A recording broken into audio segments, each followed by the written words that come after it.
star.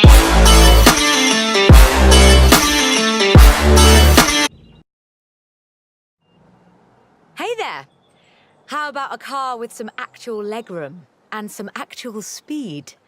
This section's about what happened when McLaren decided to make a road car. You're going to enjoy this.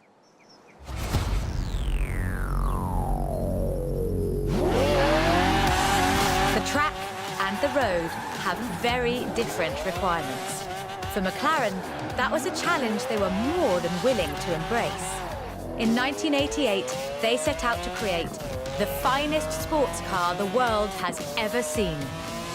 By 1993, they had achieved their goal, and the honestly fantastic F1 was the result. 106 would be built across all variants, and it remains one of the very best road cars ever made. The F1 has no turbocharger. That would have compromised the driving experience, increased complexity, and resulted in turbo lag. The F1 is a naturally aspirated supercar, one of the fastest in the world, in fact. Everything about this car is innovative, from the carbon fiber monocoque to the central driver position. McLaren threw the book away when they designed the F1, then they wrote a better one.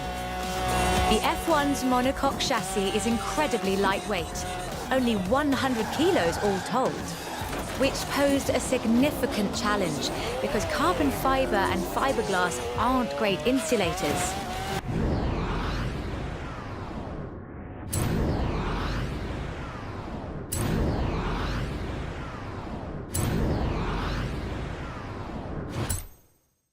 So, McLaren lined the entire engine compartment with gold.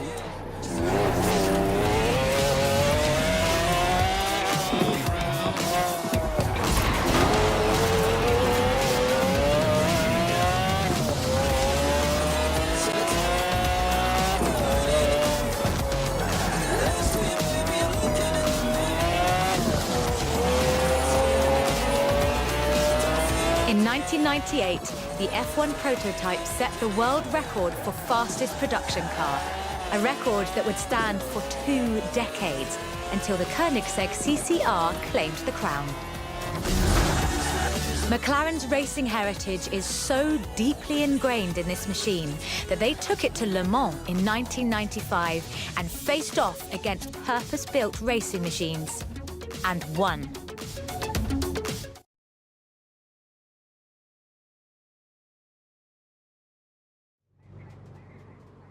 So, with something like the F1 to live up to, where do you go next?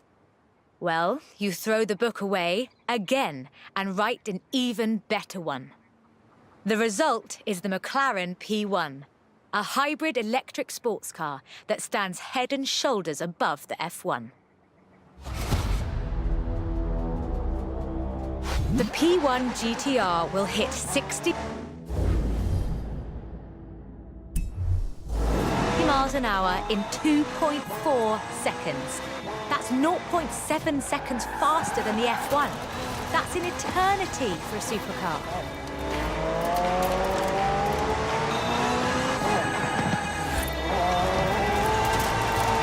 The car's blistering performance is delivered by a twin-turbo V8, supplemented by a McLaren ECU electric motor and instant power assist system. And they do mean instant.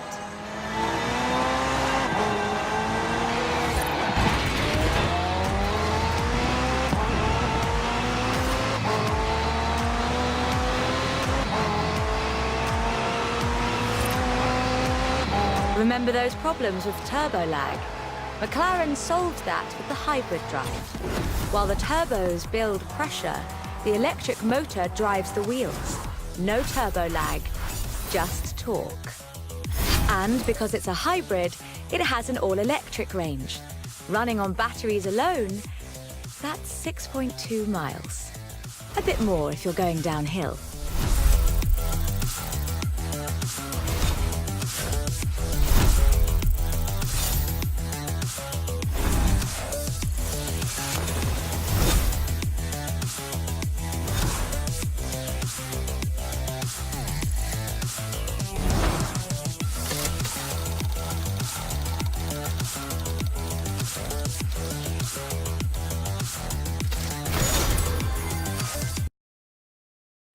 quite like sleeper cars. Did Alex ever tell you the story of what we got up to in Colorado? There was this sleeper car competition, you see. Let's just say no one was ready for the sunbeam.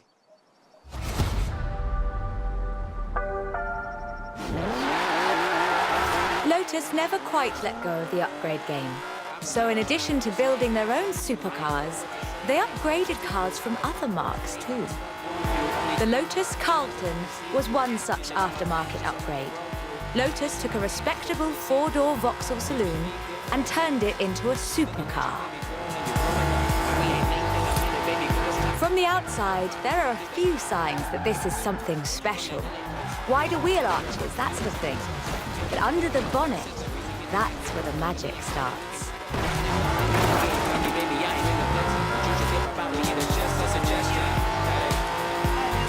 Engine capacity was increased to 3.6 litres, and twin Garrett T25 turbochargers were added.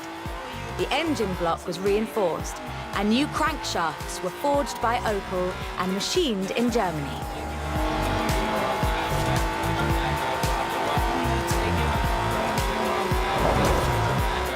At the roundabout, take the third exit. The tyres were widened, and the tyre compound from the Lotus Esprit was used. To handle camber change issues, they put in the self-leveling suspension from the Opel Senator. The only upgrade they didn't put in was an electronic speed limiter. All of this resulted in the Lotus Carlton, designated Type 104 by Lotus. A 177 miles per hour supercar, masquerading as a four-door saloon. And let's do that bit again.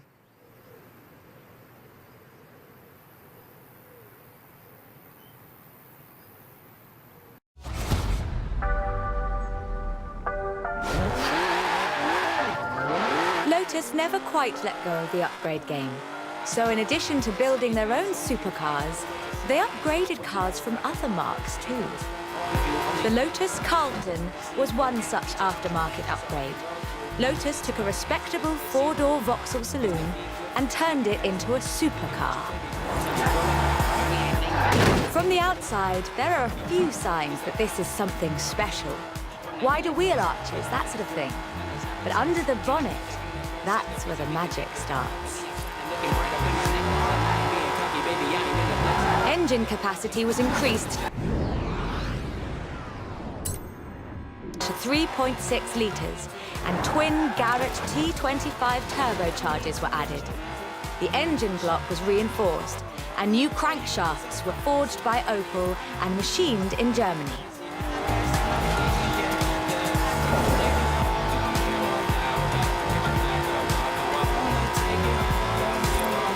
At the roundabout, take the third exit. The tyres were widened, and the tyre compound from the Lotus Esprit was used.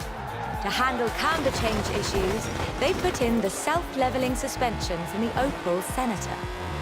The only upgrade they didn't put in was an electronic speed limiter. All of this resulted in the Lotus Carlton, designated Type 104 by Lotus.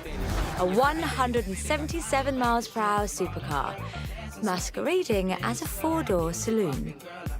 Only 950 of these custom gems were built, and they've become something of a modern classic.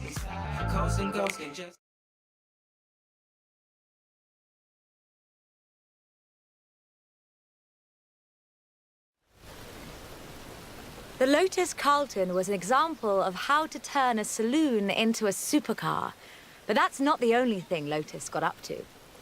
In 1979, Chrysler approached Lotus to create a strict rally version of their Sunbeam three-door hatchback. Lotus, as you might imagine, rather enjoyed the challenge. They took the rear-wheel drive hatchback and changed everything that matters. They stiffened the suspension, improved the anti-roll bars, and widened the transmission tunnel.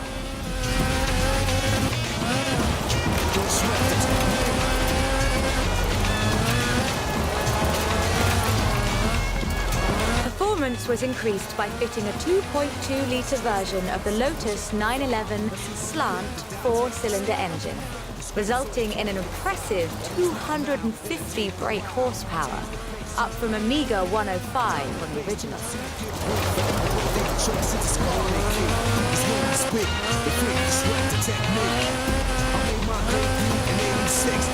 Melody in Mclarens mix, and I stay on target and refuse to miss. And I still make hits with beats from parties, clubs, and cars and jeeps. My underground sound operates the streets. MC wanna be the keeps when they sweat the technique. The Lotus Sunbeam was revealed to the public in 1979 in Geneva to widespread praise in the motoring media.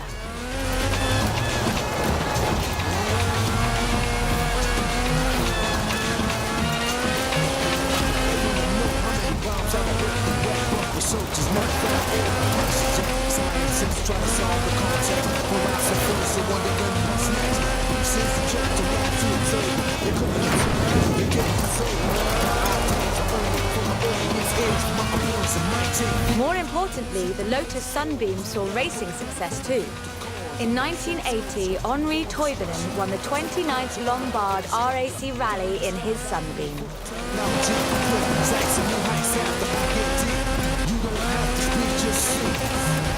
Repeat the technique.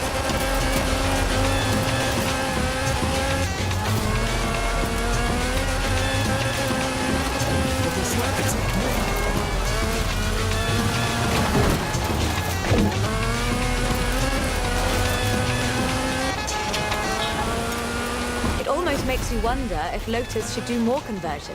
It's a silly question, actually. Lotus should do more conversions. In fact, I'll call them right now.